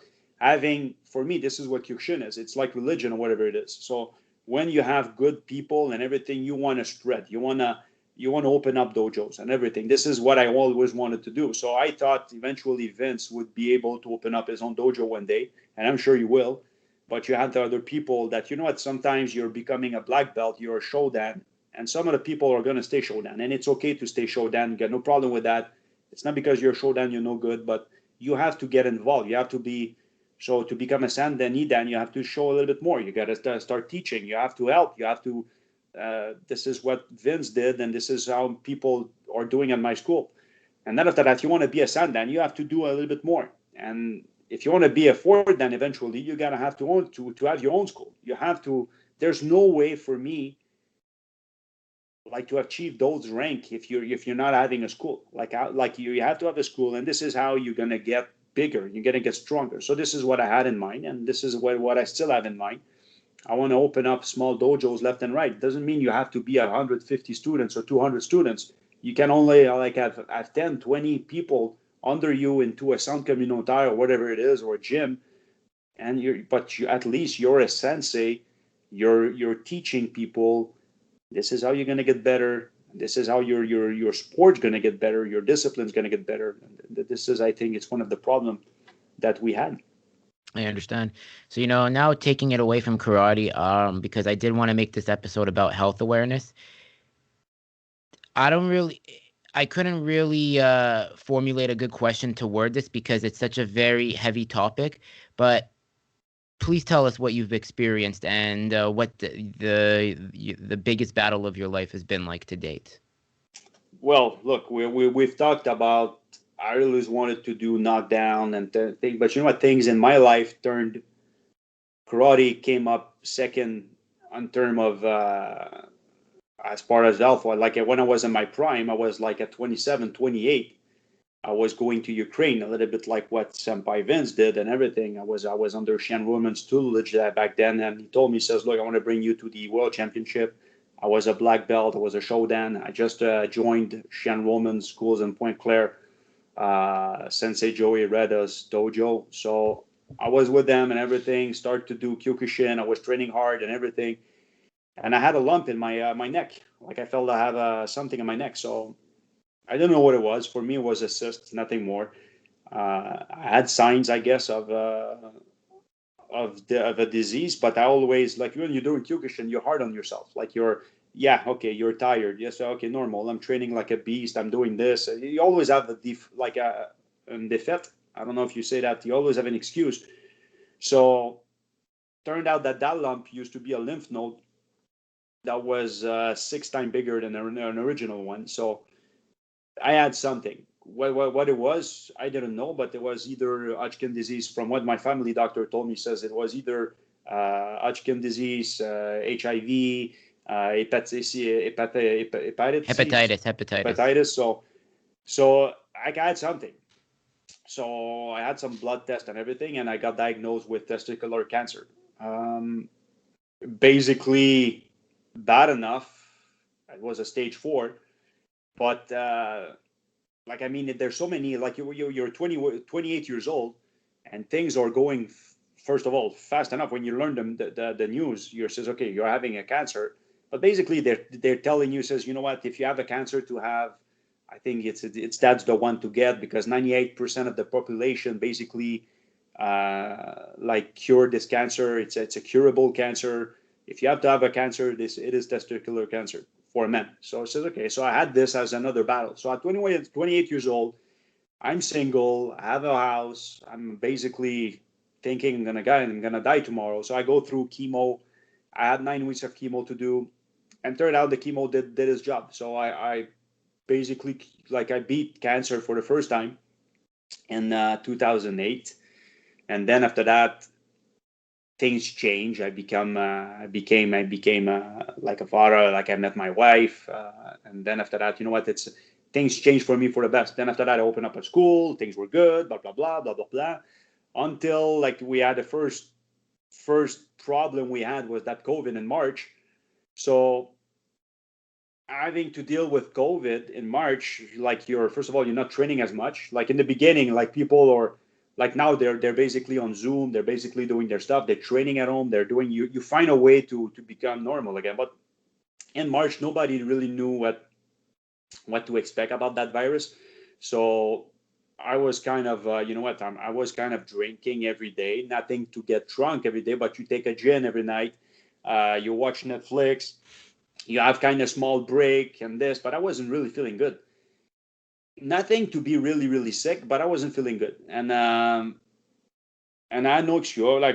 And I went for a follow up with my doctor in May, and she called me up, says your beta HCG level is high. I says it's either you're pregnant, because it's the same protein, it's the same test they do onto a pregnant woman. If you want to know if you're pregnant or not, they pass that test. And for a guy that had cancer, especially that type of cancer, they pass you the same hormone test. And it turned out that I was at 2,000 instead of being at 0. So my level was really high. And my cancer came back. So it came back in May 2020. So that year was already a shit year. And now it became another fucking shit year. It got worse. So find out that in mid-May, I turned out to have a cancer. Came back. So now you have to go through another challenge in life, where that's the first time I says, okay, that's no good. Like, having a recidive of cancer at my age. First of all, when you have a recidive of cancer, usually it's always 5 years prior your first cancer. After 10 years, when you're supposed to be fully cured, it's very rare. So it has been 13 years since I got that cancer. So for me, that's how my doctor really says that it doesn't make any sense. So for 13 years, you've been okay and everything. So, but I guess being in shape, being helped a lot. Like, this is the first thing they always said when I got that cancer. It says, you know what, you're young and you're in shape. So you know what, I'm sure you're gonna get through it. We can't really tell you the prognostic, how it's going to turn out, or you're really going to be able to get totally fully cured, but you have good chance. At least, you know what, you're in shape, you're an athlete, so you have more chances than a guy that's certainly at my age, 42 years old, that smokes and drinks every day and everything. So chances are in your favor, but it's going to be tough. So it's going to be tough, but to what level? I mean, I didn't know what to expect. For me, I did chemo once. I don't really remember when I was at 28. I don't remember going through all the stages of suffering and being. I know I've beat it, and it was okay. So I was ready to go into chemo again. But the chemo this time was really different, because the first treatment they gave me didn't really work. Even if it worked for 13 years, it's a failure. Basically, it's a failure because it came back. So they had to go with something a little bit stronger. And when you say a little bit stronger, it was brutal. Like, I had to go. It was 4 cycles of 3 weeks, which the week of chemo, I had to stay at the hospital for 5 days straight. I had to sleep there and everything, and I was receiving chemo nonstop for 1 full week. So you can imagine, like, my body really, really changed right away as soon as the first week ended up. Like, I came back home on the first week, like, totally devastated, totally dead. And for the other 10 days, I had to get some shots in my stomachs to help the white coat cells and everything to get better, which that wasn't easy either. So for the 2 first week of that protocol was really, really tough. Even if you're home and everything, you have no power, couldn't go down the stairs. I saw my muscle mass really decline, like, very, very fast. Even if I'm a positive guy, like I couldn't really believe what was going on. And then after that, you had some stuff that really went bad. But look, I survived chemo, and then after that, in mid October, I finishes my chemotherapy. Uh, Chemo worked. My everything came back clean and everything. No more trace of no more sign of cancer inside of me. But that was the basically the blood test. So because they had touched my lymph node in my stomach, they call it peritoneal lymph nodes. They had to take off everything, and they brought me on the operation table at the end of October, and they made a major surgery where they had to cut me open from my sternum to the bottom of my belly. They cut me in two.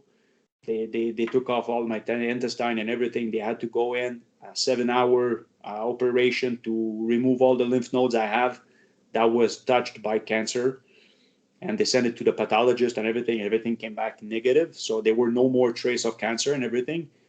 And then after that, you have to rest and you have to heal up, and you're hell for the first month. I guess November was shittest month of my life. It was tough, but since December, it's okay. It's getting better in January and everything. And now I'm working a little bit more on myself. The scar is still there. There's still some. I'm still tired and everything, but you know what? At least every day I'm seeing an improvement.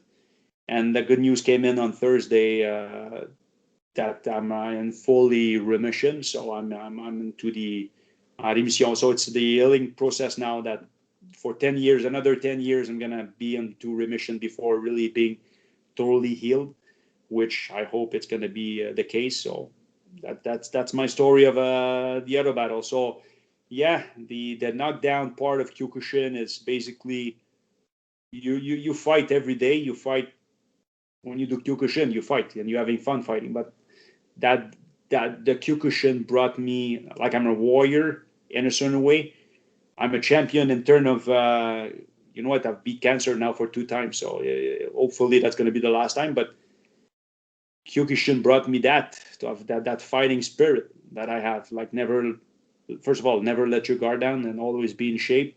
And that's it. So for me, Kyokushin helped me, I think, beat that cancer twice.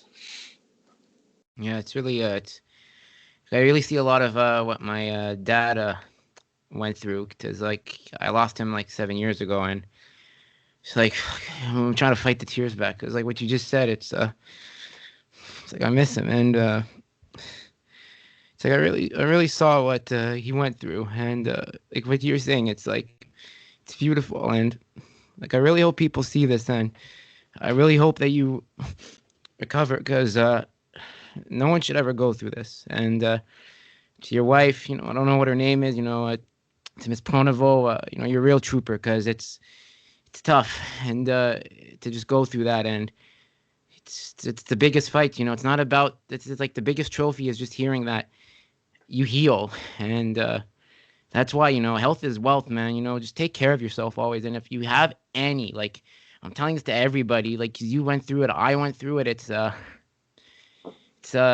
if there's any pain, like, like if someone said, hey, I have a strange pain, like, don't listen to your doctors. Go to the hospital. Go to the hospital, man. It's like, just take care of yourself, because you don't know. So No, yeah. You know what? You gotta be surrounded by good people. Like, it's, how tough it was. Like, you know what, for you and everything. Like, even if you lose, like, you love someone, and that person doesn't feel good or whatever it is, and you got diagnosed with cancer or whatever it is. The disease could be a mental. Like, I listened to one of some of your podcasts, and you're talking about some mental disease or some mental issues that you had or some people had or whatever it is. You know what, you got to be there. You got to listen. First of all, you got to be present for my wife. I could, like, she's a trooper. I mean, she was there all the time, like, taking care of the kids. We had issues. We had the COVID situation on top of that. You know what, I had cancer into a COVID situation, so she couldn't come and visit me, basically. So I was left alone into the hospital. She was coming at night and everything, but she had to wear a mask. She had to do this. But when I got operated, she couldn't be there on my side. So I was alone for 7 days at the hospital, totally alone, watching a fucking TV.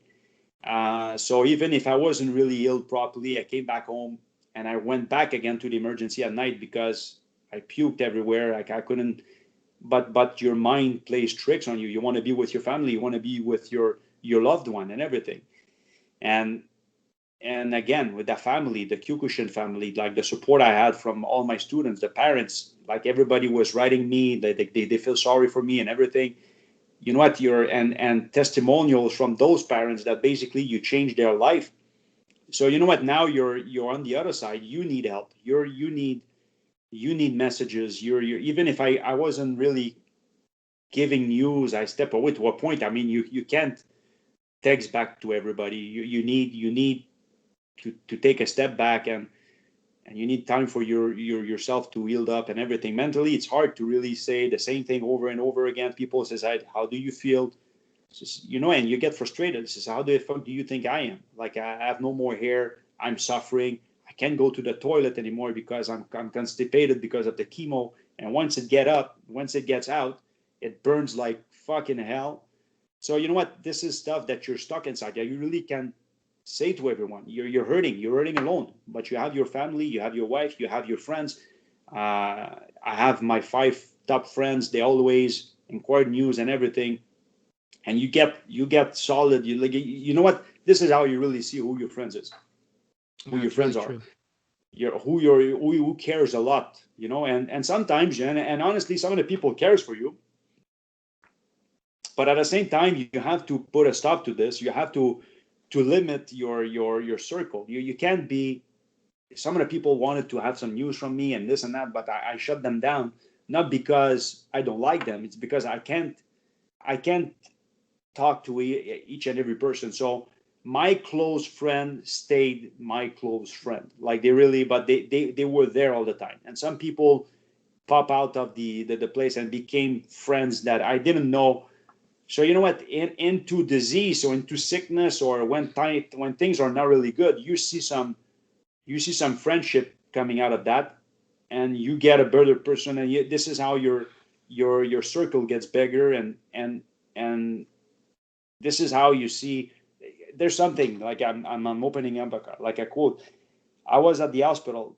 First, I was receiving chemo and all. Like I got one of my sensei. Like I don't know who could it be Val or Pierre, whatever it is. But I received a book, an album with some pictures of me with their kids or with them during their process of Kyokushin and everything with the word. I couldn't read it. Like I'm a proud guy. For me, crying is not an option. But I couldn't do it. I cracked. I totally cried. I couldn't read. I was watching the things, and says, "Hey, Sensei, with everything you've done with me, you brought me. I'm a better person today. You believed in me. You pushed me. All those words. Fuck, you forget it. I cracked, and it took me 3 weeks to reopen that book and to really watch and read again all the messages that I have from everybody, because love hurts. I mean, when you know you're sick and you're receiving love from everybody, and you really can give back. I mean, you're stuck in that fucking cancer shit. You're stuck. You don't know if you're gonna get through it. Now I know that I'm into remission, but like I never felt so weak. I never cried in front of anyone. But my wife saw me cry. I don't know how many times. I was afraid of dying. I was afraid of not coming back to where I was before. Now I have a scar, and they're like, I'm sure I'm not gonna be able to fight again. Like I don't know if I'm gonna be able to receive a shot anymore, a punch or whatever it is. I'm sure I'm gonna define that. I'm sure I'm gonna be able to do it, because even now I'm doing some shanty training and everything like it was before, and I'm doing the training with my friends Martin. But you have to push yourself all the time, even if you're sick, even if and that's my little battle. And like I'm training, I'm trying to get back to where I was before. I'm fucking suffering. It's tough. It's brutal. My calf, but you know what? I'm alive. It hurts, but I'm alive, and it feels good to hurt and being alive like that. But it's tough, man. It's really really tough. Yeah, it's I remember like when my dad passed away, and it was like, I'm just saying this from someone like who's lost a loved one to it, and it was like right before my final semester, 2 semesters of university, and they were asking me, they were like, And I take this with life to me because when people tell me I can't commit because I can't see you because it's like guys, it's like I lost my father like a week before university, and they were telling me, "Yo, you have the right to delay the semester and take," but no, it's like I went in, I fought even with like not having like at the time like look I had friends, but it wasn't like what I have now, and I just think what you learn from cancer is like it's like it's like I don't want to hear it if you have excuses. Like the excuses are out the window. Like you find a way to do it or fight. Oh, I didn't want to come. I couldn't come tonight because I got into a fight with my girlfriend. Oh, it's like I don't want to hear it. It's like I don't want to hear it. And for those who want to know, yeah, when my dad, God rest his soul, Tom Michael, passed away on August 27th, 2014. I had a choice to give up and find excuses, or persevere and I chose the next day to say, I'm going to school. I'm going to fucking do this. It's not going to be easy. And it doesn't matter about the grade. It's about getting through it and just getting the degree. And, it's like you say with Kyokushin, you find a way.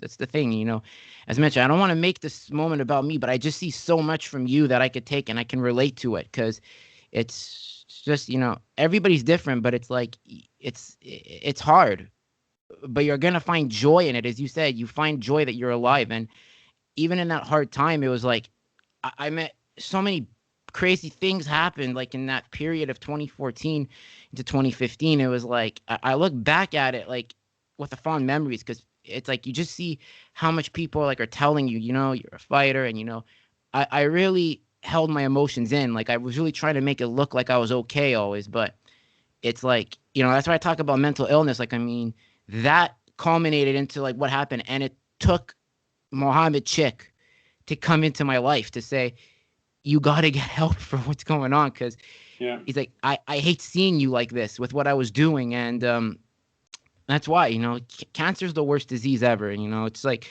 it's not just what it does to the loved ones, what it does to others too, like around you. Like your wife's a trooper. I mean, I can only imagine how hard it was for your daughters. Yeah, that too. I mean, and on top of that, with the crisis of the COVID, like they had to be. You know what? It already sucks being stuck at home with the COVID when you're teenagers. Like we're talking about parents. For us, parents, COVID sometimes it's a good thing because your kid stays home. You got an eye on them. They don't go around. They don't do stupid things. But for a kid that doesn't go to school anymore, they don't dance. They don't play hockey. They don't do dancing. They don't do skating or whatever it is, and they're stuck home.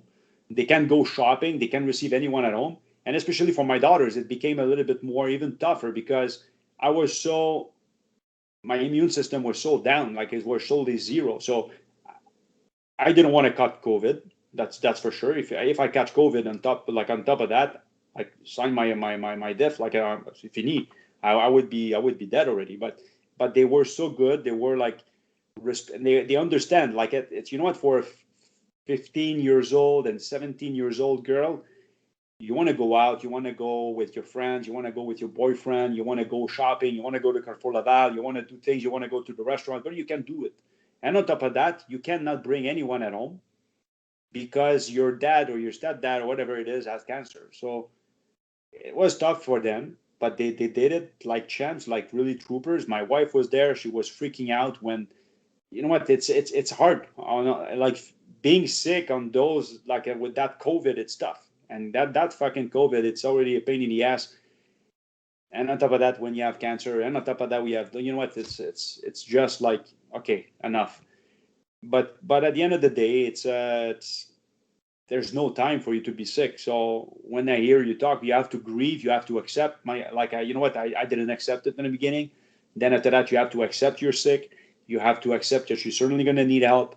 uh, when I was into the biggest prime of my cancer, says, you know what, I'm going to go see a shrink to tell him, says, I have fucking issues. I'm afraid of dying. I don't want to die. I want to live, but you have no control about what's going on. Uh, so there is help for that. There is support. You need to get that support, and especially when you lost your father in 2014, you need to grade it. You need to accept it. You need to move on. You can't. There is protocols. You have to follow those steps to really heal and to really take care of yourself. I mean, yeah, your dad's not going to be there anymore, but he's inside of you. And the what he gave you as a, you know, what he's he passed you as a, it's inside of you now. So you use Kyokushin as devotion, and you want, this is what you want to do. Each and every person is different. So for you, when you said that your girlfriend left me, I got into a fight, I don't want to come, and it's okay. I mean, you do what you feel, it's all right. Each and every person is different. But what Kyokushin is, a real practitioner of Kyokushin, there's only one speed. It's always like forward. Like you have to go like a horse. Like you're not saying anything anymore. I'm doing Kyokushin. I'm fighting like that.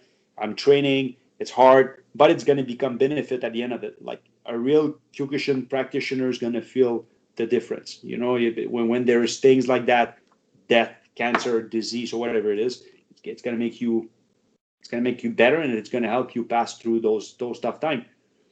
Yeah. But you weren't sick. You were sick, like you had some stuff in your life and everything. You lost your dad and everything. But when you have a disease and you're fighting for it, you're like, people sees you just, you know what, the famous, the fucking phrase where people were telling me, says, well, you know what, Sensei, you've beat it once, you're going to beat it twice, no problem. And I was receiving chemo. Yeah, no problem. My balls, like it's, you know how tough it is. Like the first time wasn't that bad. Now it is fucking bad, you know? So, you know, it's different. It's another battle. It's another time. But at the end of the day, I'm lucky. Like I'm lucky. I worked hard. I kept pushing and everything. I healed up, but some of the people will not have that chance. When you think about that actor from the Black Panthers, like that, this guy died from colon cancer and everything at 42 years old, also same age as me. So you see this and says, wow, man, that's not fair. That's not cool. Like I was at his prime. Uh, life, bro, it's life. You have to live every day. Like you die Yeah. once, but you live every day. So remember that.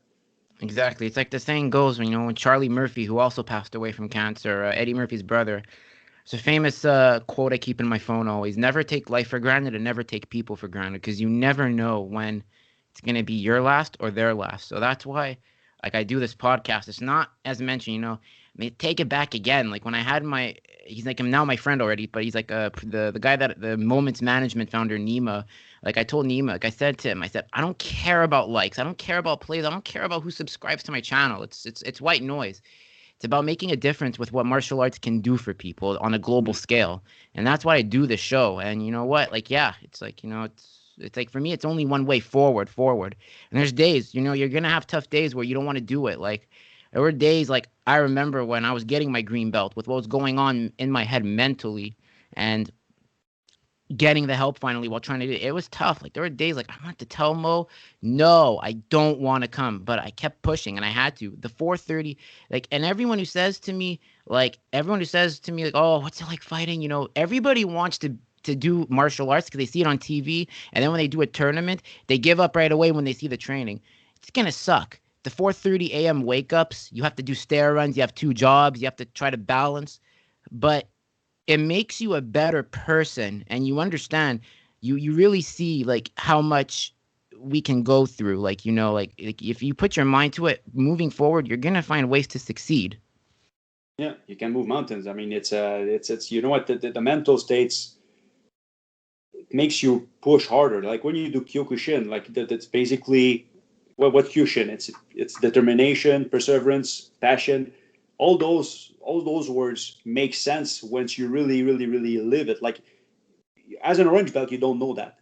As you progress, you start to know. It says, okay, man, it's But when you have a sensei or a teacher that tells you basically you have to live Kyokushin, and that's what you're trying to do when you're a sensei or whatever it is. So you know what? We can't compare to each other. We all have our positive as part of sensei, whatever it is, and why a dojo is more successful than another one. We're all good. We're all basically teach the same way. If you're really Kyokushin, you're good because you're understood some stuff that other style, the make dojos, that they don't understand. They're therefore doing money. Me, honestly, I have a work. My job is not doing Kyokushin every day. It's I have a job. My other job is being a father, and you try to combine everything together, and it's not tough, but you have to take some decision, and that's why when I got diagnosed in May, I've decided to let go Kyokushin. It says, okay, I have to step aside. I have have to walk off. I have to walk off a little bit and see what's going on. I can't teach anymore. I gave what I had for Kyokushin. But I have to focus on my family. My family is always going to be there. My kids, my wife, my parents. I got my parents are both alive and everything. So you know what? I want to have past moment with them. I want to pass moment with my friends. But then after that, bro, it's easy to say when you're sick and you get like you don't know how things gonna go. And now that I'm healed, like I want to get back into Kyokushin, the family and everything. Like I never really left in a certain way because I always stayed.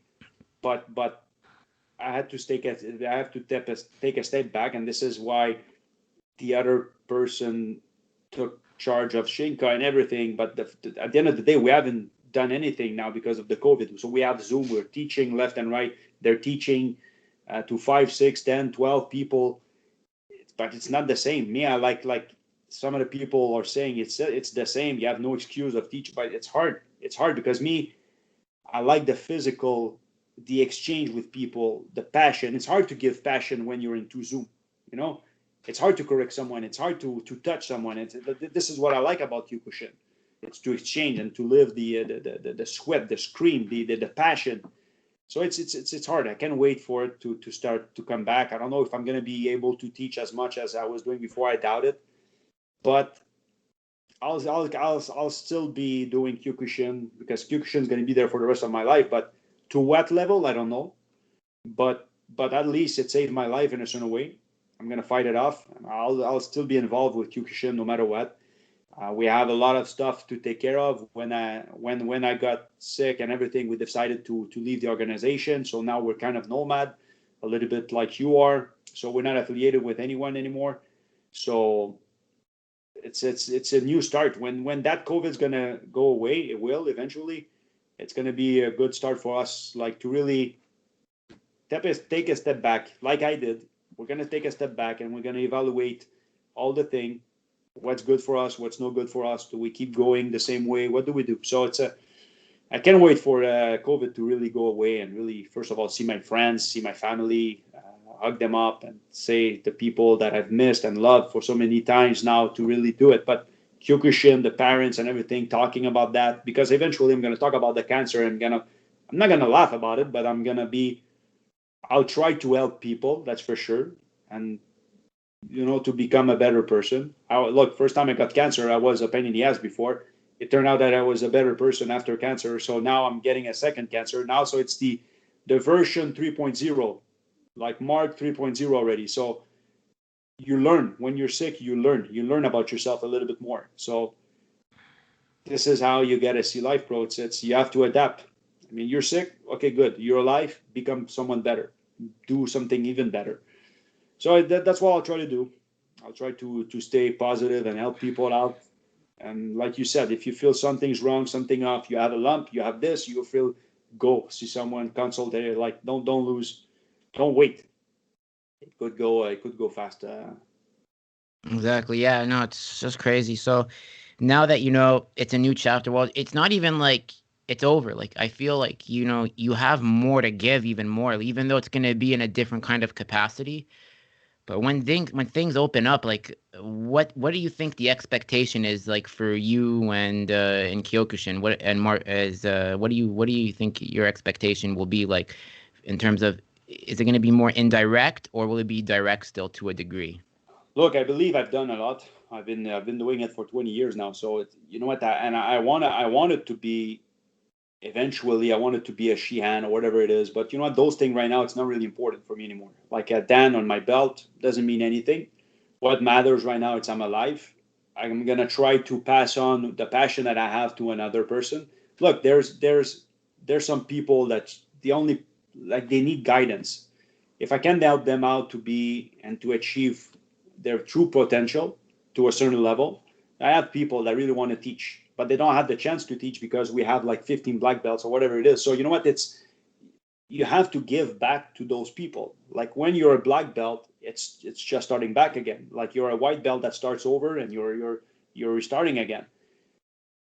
Like I have done, basically I have achieved pretty much everything that I wanted in Kyokushin. I fought, I did katas, I had a school. I wanted a school since I'm a green belt, And you know what? I have achieved pretty much everything in Kyokushin. I have good fighters. But what my role is going to be in the upcoming future, I don't really know. I guess things gonna be. It's gonna happen the way it's gonna happen. Like I have some students that really want me back, and that feels good to read. To be honest with you, and some people are basically says, you know what, I'm only gonna continue if you're coming back. So it's hard for you to really take a decision when you see things like that. I'm gonna let everything settle. I'm gonna let the dust really, like I just find out I'm okay. I'm in remission and everything, but I have so much things I want to do. I mean, you know what? You have one life to do. So you want to keep doing Kyokushin, or you want to try something else? Do you want to keep Kyokushin and do something else? I want to travel. I want to go. I want to go in Italy. I want to go in Greece. I'm gonna go, like, you know what? I want to see some what the world has to give, and you could do it with Kyokushin, but I don't know. Like I said, I really don't know. I'm pretty messed up right now. I know Kyokushin is basically, I have tattooed on my heart and everything. I'm a black belt for life. I'm certainly not gonna let it go. I mean, I'm certainly gonna be involved in a certain way. I'm not gonna be as much involved as I was before. That's for sure. That I know. I'm not gonna be able to teach 4 times a week, being there on a weekend. That's that. I'm done with this. I have some people that taking their places. You know what? It's about basically it's a chess game. You have to place your pawns and your stuff to really make it work, and that's what I want to do. Like I want to work less, Kyokushin way, but the things get the I don't know if it's going to be the same. Like not being there all the time, for sure it's not going to be the same, because when you're not there, you're not talking to parents the same way and everything. So it's, you know what, you have to accept those things, but you need to form people. Like basically, you have to give people to shine. Like it's not only about me. Like I said, I'm a big family, and I believe each and every person in the dojo has their own part to do, their own job to do. Shinka's going to be there for a while, that's for sure. They're not going to go away. Things are going to change, but I'm still going to be involved, in a matter of what. Like how I'm going to be involved, I don't know, but I'm going to be there. I'm still going to be involved in a certain way.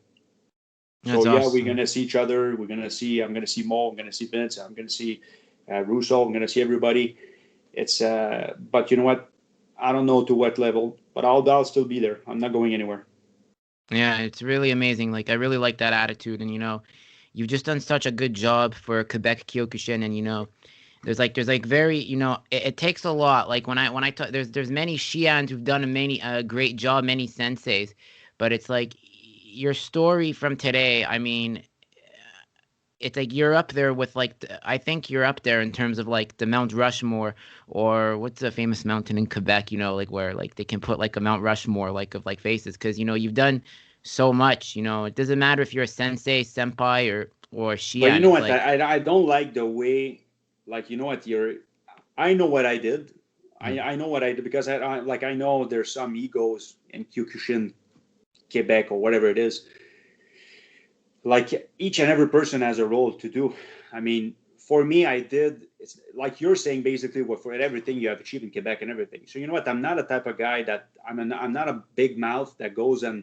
First of all, I'm a shy guy. So when I go to tournaments, people sees me as a savage type of person, because I don't really go talk to each and every person. I have a few sensei and shians that I like, and I always sees them when I think about sensei David Ritchie, Stéphane Marcotte. Those guys, I'm okay talking to them and everything, because I know them a little bit more. They took the time to really know who I am. Me, when I go to a tournament, I'm focused on my students. I don't want to go and salute. I know it's not respectful and go there and salute everybody, shake hands, and I'm not that type of guy. Um, the people that I know that I have a lot of respect for, they know it, that this is what matters for me. But at the end of the day, I don't need to be at the honorary table and everything to be looked at like I'm a good guy or whatever. I have so much to learn. I still consider myself, even after 20 years, I'm not a newbie, but I don't like to have the spotlight on me. Like that's not how I want it. Like, I don't need that for me to be successful, or I don't need that little, this guy is so good, this guy, because I'm not. I mean, I'm a hard worker. I'm a little bit like Steve Bégin, the Canadian back then. You know what? I work hard I'm successful in a certain level, but you're as such successful as your team that you have with you. Without my team, I wouldn't be anywhere. Like make it cool. Like this is what it is. I have a great team with me, and it's not only about me. Like I wouldn't be there if Sensei Joey wasn't there and handled me that dojo in Laval. And our relationship developed as such as we're great friends now. Like one of my best friends. We're planning so many stuff together. And then after that, I have Paul. I have, you know what? I have guidelines. I have some people that brought me to a certain level, but it's not only about me. It's about my school. It's about my students. It's about my parents. This is what matters. So for me, when I see a Shian or whatever it is, not looking at me because he thinks that I'm like, you know what? I don't care. I don't care. Sometimes we get forgotten because we're not. Before we used to be Shian Roman Laval. People were thinking basically that school's like Shian Roman. But it's Laval was always separated. They had their own thinking. Shian Roman was Point Claire, we were Laval and everything, and we I was okay with that. We were Shian. I'll let Shian Roman have the spotlight because he earned it. He got like he's a hate Dan today and everything. He earned it. What he did for Kyokushin, I was doing it for him. At the end of the day, I didn't care about having my name there. But it became a day that says, well, you know what? It's enough. Like I want to have my own name. I want to have my own identities. And this is why we founded Shenka Dojo, which was before Shian Roman Laval. But that things came up as a team, as a family. So it's not about me. It never will. And it never was, and it will never will too. Like I don't care. I'm gonna give the credit to all my team before giving myself credit. This is this is what I believe, and this is what I am. So having Shian X doesn't like me because I don't go talk to him or whatever it is, I don't really care, honestly. I don't really care, and that's the way I am. I says I'm focusing on my students, I'm focusing on my parents, I'm focusing on my team, and that's it. Exactly. That's how I am too. Like with my podcast, like some say, "Oh, you got it." Yeah, but you know what? It's like you remember those who were there for you, and like I wouldn't. This podcast has been really successful, not because like I reached out. Yeah, I'm not gonna take all the credit, but guys like who gave me that chance to have them on, like Sensei Russo, Sandro, Justin, in the early days, and now like it grows and it grows, and then Wesley Yep. Jensen and Darren. So these are the guys that like, and Sensei Steve Fogarazzi, like these are like the 6 or 7 people that really like, that I'm gonna have to, that I want to like say, yeah, the podcast is good, but it doesn't happen if they don't come on and say, I'm gonna give you that shot. And they really helped in terms of like developing it and helping like, have the chemistry. So yeah, it's a team effort. The saying goes, and this is where, I want to conclude it here, where when I first met Mo, there's a famous picture he has on his Instagram where he's walking up on the tatami with his brother and his friend. I think it was not Tony Spinetti. It was another one. And he's walking up, and it was the first photo I saw of him on Instagram when my friend referred me to him. And the quote says, "If you want to go fast, go alone. If you Mm. want to go far, go together." And that's where I think we should definitely leave it, because it's you go farther when you decide to work together.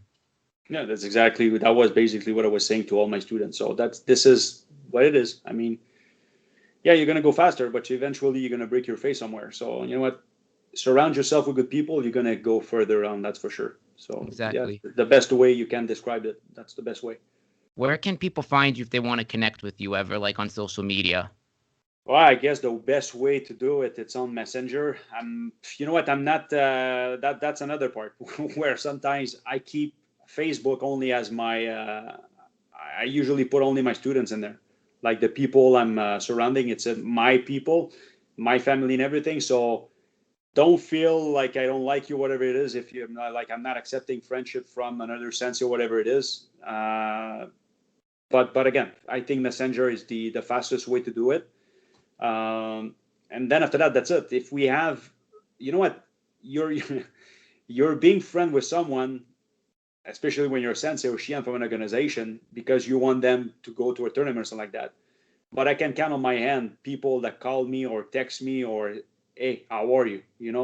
How was it? Or some of the people, I'm sure they didn't know I had cancer and everything, because I'm not really onto Facebook and tell my life on it. But if you don't know, it's because you weren't there for me, you know what, in a certain way. So I mean, yeah, reach me on Messenger, but you know what? Being friends means something. If you're, I'm not a type of guy that want to have 1,000 people following me on Messenger. That's not a way who I am. But yeah, I'm quite sure Messenger is going to be the easiest way to do it. And that's it. So I'm a hard guy to approach, but once you know me, I'm one of the best guy you're gonna get. So that's the way I am. I'm not a hypocrite. So when I go to sleep at night, I have no hard feeling or whatever it is. So that's the way I am. Nice. Well, as mentioned, I really want to thank you for coming on. I want to thank Vince for recommending and then having me reach out, because we were wanting to do this on my last show, Beyond the Fight, but just timing was really off. But now I'm glad we got to do it with video too. Um, Also, episode, as mentioned, it's really an honor for those who have battled or battling cancer or who are about to. If you notice anything strange in your body, please get it checked out. Do not take the chance, because you only have one life, and there are doctors out there that will make sure that you are taken care of and whatnot. It's a mental battle. So, as mentioned, this episode is dedicated to my father, Tom, who fought a valiant battle with lung cancer, beating it, then getting brain and liver, and succumbing to both of them in 2014. Also, I'm not sure if he really wants me to mention it, but he's been such a good friend already in our interaction. Nima Safapur, who lost a relative of his named Kian to the disease. So this episode is in honor of him and respect to him, because he fought so hard. And yeah, anyone who's battled cancer, please just know, like, it's a mental battle, but you are stronger than you realize, and there are good people out there when you need help. So yeah, that's this episode. The Drew Experience will be on YouTube, Spotify, iTunes, all audio platforms, and yeah. Is there anything you want to say before? Yeah, because you're basically talking about life. So you know what that sentence of basically people are saying, he says, you only live once. I would say things off like on the other side. You die once, but you live every day. So try to remember that and don't take anything for granted. Awesome. Well, thank you for coming on, Mark. I really Thanks appreciate for it. inviting me, buddy. Anytime.